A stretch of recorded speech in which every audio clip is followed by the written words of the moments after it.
கல்யாணத்துக்கு முன்னால உனக்கு ஒரு கண்டம் இருக்குன்னு ஜோசியர் ஐயர் சாமி சொன்னார். அது சரியா போயிடுச்சு. இனி தாமதிக்கிறதுல பிரயோஜனம் இல்லை. உனக்கு என்னது? மாமனுக்கு என்ன கட்டி வைக்க போறியா?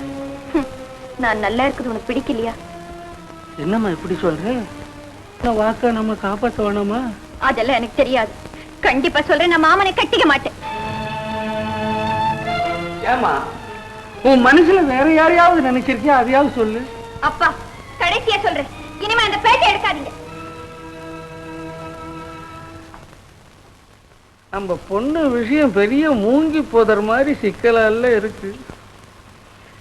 என்னன்னே தெரியல. அந்த பைய வேற விஷக்கடிக்கு மந்திரம் போடுற மாதிரி கட்டி வைன்னா நான் என்ன செய்யறதுன்னே தெரியலையே.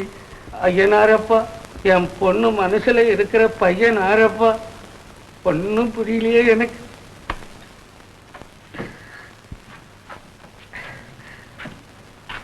கல்யாணமே வேணான்னே சொல்றாரு. நான் என்ன செய்வேன்?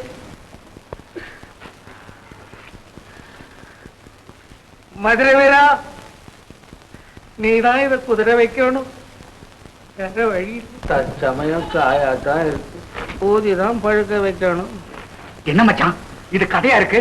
கதையில கூட இப்படி இருக்காதுடா. பொண்ணுங்க கிட்ட கல்யாணம்னா பந்து மாதிரி குதிச்சுக்கிட்டு முந்தாணி வந்துருச்சுன்னு குதிக்கும். இது என்னடான்னா உன் பேர சொன்ன மலை மாதிரி அப்படியே நின்று போச்சு. போ மச்சான், உனக்கு பக்குவமா பேச தெரியல. படிப்படியா போயிருக்கணும். இரு, நானே கௌரிட்ட கேட்கிறேன்.